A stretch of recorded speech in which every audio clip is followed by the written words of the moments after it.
Alors, petite actu sur l'automobile propre, Ford confirme une voiture électrique sur base Volkswagen en Europe. Alors oui, ça on le savait déjà, mais ils l'ont confirmé du coup. Dans le cadre de ce nouveau partenariat, Volkswagen prêtera la plateforme de l'ID3 pour le futur véhicule électrique Ford européen.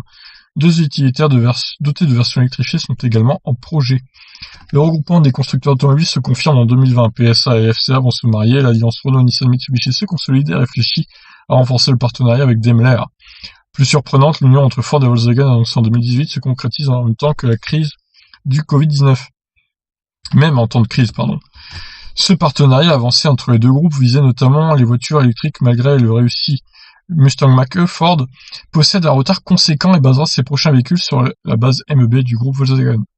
Le nouveau communiqué précise qu'un véhicule électrique en Europe utilisera bien la plateforme allemande. Il s'agirait d'un SUV compact non confirmé, cousin technique donc de la Volkswagen ID3. Il rivaliserait ainsi avec le Peugeot i2008 qui est un e-Niro et le prochain SUV électrique Renault. Cependant, il ne devrait pas arriver avant 2022. Autre point du partenariat, Ford devra en profiter pour développer des utilitaires sur base Volkswagen. Finalement, ce sera moitié-moitié. Volkswagen se concentrera ainsi sur un fourgon de livraison urbaine et Ford sur un fourgon d'une tonne de charge utile.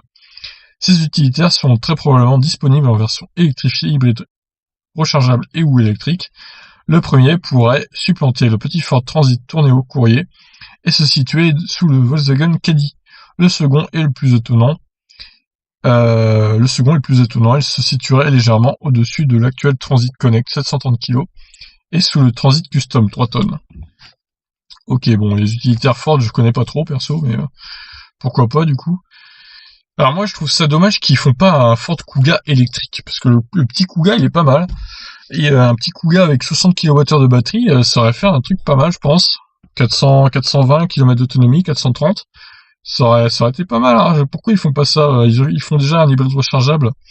Pourquoi pas un Kuga électrique? Bon, Ford, ils prennent pas assez de risques, hein, Ford, je trouve.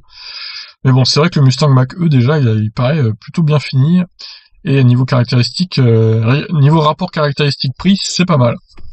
Donc on attend de voir ce futur petit SUV, cousin de la Volkswagen ID3 du coup. Allez, je vous laisse réagir.